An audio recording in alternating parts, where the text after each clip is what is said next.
Welcome to the Great Lakes Fishing Podcast. We continue our coverage from the Greater Niagara Fishing and Outdoor Expo, and we're with Vince Pierleoni from ThrillSeeker Sport Fishing. Vince, thanks for coming on the show. Yeah, no problem. Tell me about ThrillSeeker. Tell me about yourself and what you do out on Lake Ontario. I got started in the charter fishing industry in 1984. We're a full-time operation fishing Lake Ontario and the Niagara River.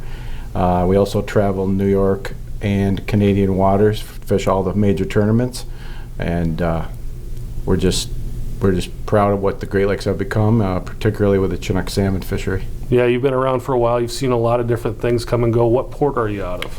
My home port is Olcott, which is 18 miles east of the Niagara. Okay. What's it like fishing out of Olcott? Well, the best way to describe it is we have what's similar to the Gulf Stream on the Atlantic off of Florida, where the major current runs pretty tight to shore there. So we have consistent fishing pretty much all season. Tell me about Lake Ontario. You've been on the lake since '84. How has it evolved over the last almost 40 years since you've been out there? I have watched the angler effort go from just hoping to catch something to targeting the first big population of lake trout so that they could move their rods readily, to today where chinook salmon is the major player, and most of the effort is going into catching the Pacific salmon. We don't have a huge population of coho. We'd like to see that change, but it's primarily chinook salmon effort, and they definitely bring in the people, help, give us a good shot to the economy on the south shore of Lake Ontario. What's gone into that rise of the chinook salmon on Lake Ontario? I think the biggest thing is twofold. Now that they have the alois a little bit under control, there's still excessive numbers of them, regardless of what's been heard. There's still an immense amount, billions and billions of alois out there, but they're not to the surplus where the fish are overly fat. So the fight of the fish is improved. Certainly the edibility of the flesh is improved, and the population of chinooks are actually adapting. So we now have naturalized chinooks that have spawned on their own, as well as supplemental stocking to help areas that don't get the natural reproduction. Yeah, they say these days that about half the fish in the lake are naturally reproducing. Why do you think that is? Why? What is it about Lake Ontario that has made this happen here for the chinook? Well, when they improved the base flows in the Salmon River, that really seemed to help. It didn't go through the crazy fluctuations, which I think left some of the beds high and dry at times. So that's a big factor. Habitat is definitely improved. Our water quality is excellent. The tribs, there's an effort constantly to improve those. But the problem on the western end is we have a lot of dams, or I think we'd see even more. Now there are streams on the North Shore in southern Ontario that get natural reproduction also, and they're just high quality streams that go for miles and miles. So tell me about some of the other fish that you're targeting out of Olcott. Obviously the chinook is the one that people are coming after, but what else is going on out of Olcott? What are you guys hooking up with? Very popular brown trout. They're some of the biggest in the world are coming out of the Great Lakes, and Lake Ontario definitely has its share. Steelhead, they're an incredible fish. I know there's quite a bit of effort given steelhead in the tributaries, but unless you fought them in open water in 60-degree water, I don't think you've ever seen what they can do. So steelhead is definitely a backup player, and like I said, the two Pacific salmon species. And then we also have lake trout, which is a federal effort all through the Great Lakes to restore lake trout. So we have those as a backup plan also. But those are the major ones. And where you're set up in Olcott, what are the seasonalities? When's kind of the best time to target these fish? Without a doubt, the month of April is the best time to go after big trout. Big lake trout are vulnerable. They are in there. They seem to move ahead of the baitfish movements into the shallows, and big brown trout also. We can have a good crop of coho depending on the year. And then towards the end of the month of April, early May, the king salmon start showing up when the deeper water starts warming up. The steelhead for us doesn't get consistent until at least late June, and then is a major player in the summer if you want to go offshore water.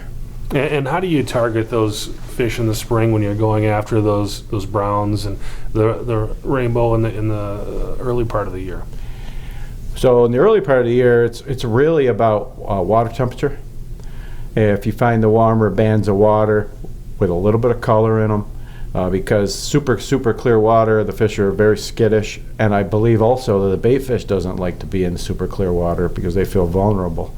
So you find that cocktail of colored water mixed with temperature, and in the spring, that can only be 1 degree warmer than the surrounding water, and it's going to hold fish. But if you find something that's 4 or 5 degrees warmer because it's in a river mouth, it could be loaded with fish, and that's one of the reasons why it's a good time to go. And then as the deeper water starts warming up, late spring, that's when the Chinooks come out of the deep water haunts. They're following the migration of the spawning alewives inshore, but they are reluctant at that point in their life to go very shallow for very long. We'll catch a couple in 10 foot of water, 20 foot of water, but for the most part, they're outside of that. You know, they're a much more skittish fish, but they're also looking for those bigger clouds of bait. So that's a game plan from late spring right through the summer.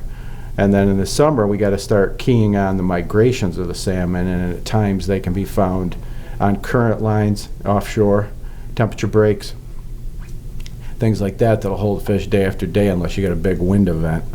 When you're fishing that shallow water, how are you setting your gear when you're going after those trout?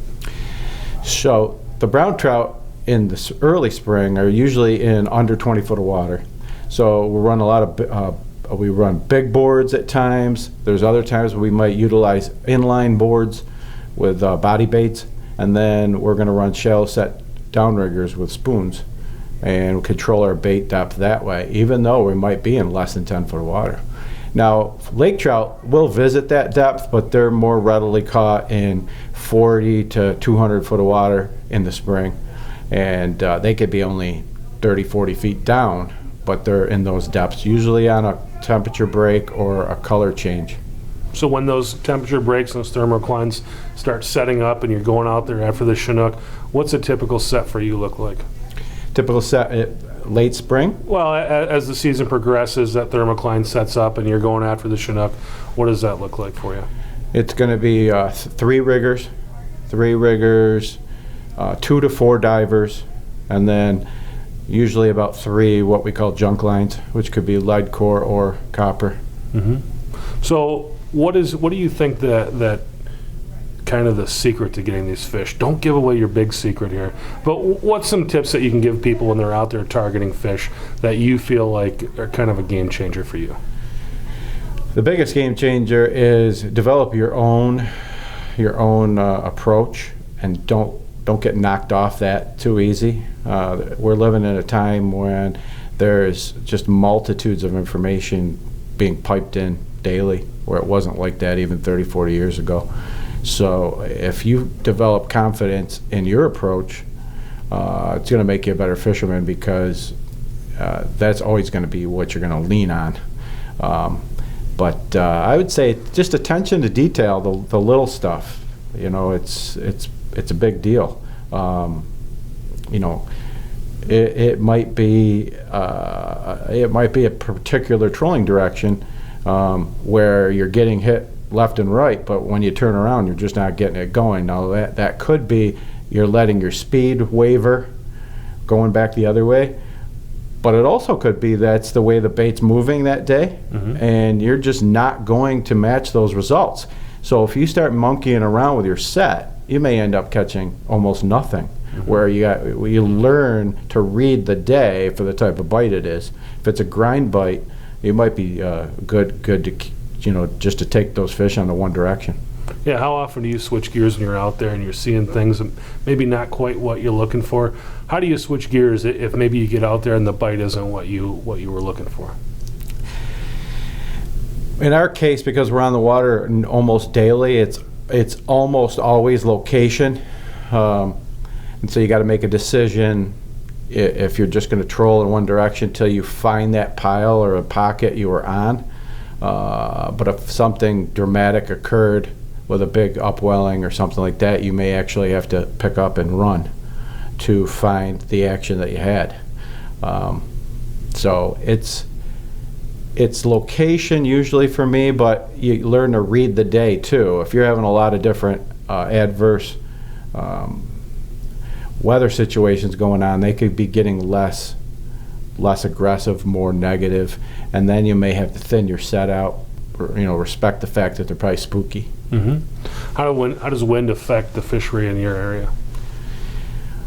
Like a lot of places in the Great Lakes, we like to see like a southwest wind. It usually brings positivity to everything. Light west. Northwest can provide a tremendous bite at times. But what's usually adverse is strong northeast or east winds. That's usually what will upset the tea kettle. And if it blows long enough, hard enough, especially in the late spring through fall, it's going to roll the lake right over, and you're going to have cold ice water. Wow, not a good situation. What's a day like out on the water with you, Vince? We have a heck of a lot of fun. It's all about fun and busting chops with the anglers. You can quickly read if they're that kind of guy or not. But I like to joke around that we're in the self-esteem business, because fishing buddies don't like to fail in front of their friends. Yeah. So when they succeed, we pump them up and tease them about it. But when they fail, it's usually the rest of their crew that's doing it for us. So you don't have to do it. You've been doing this for a long time. What's your favorite part of being a charter captain? Oh, without a doubt, seeing the happiness and the excitement in the crew. There's been a lot of guys come and go since you've been doing this. Why have you been able to be successful when sometimes some people have to fade away? I think, obviously you have to be smart financially, because we do have super boom times and we have real lean times. But also, it has to be fun. I mean, if you're acting like it's digging ditches, that isn't fun for the crew either. So even on a day where it's a little slower, you try to just keep an upbeat attitude and try to relate to the people, and you'd be surprised. I hear a lot that they were unsatisfied when they went on a different operation that didn't talk to them at all. Mm-hmm. It might have even been a good bite, but they just had no interaction. So they like that. They like to hear stories. Yeah. Want to hear the guy that's been out on the water for a long time. Tell me a story. What's one of your favorite moments out on Lake Ontario? Oh, boy. There's so many. Where do you start? Well, I'll start with a recent one. We were on our way coming back from the Spring King of the Lake event in April in St. Catharines, Ontario.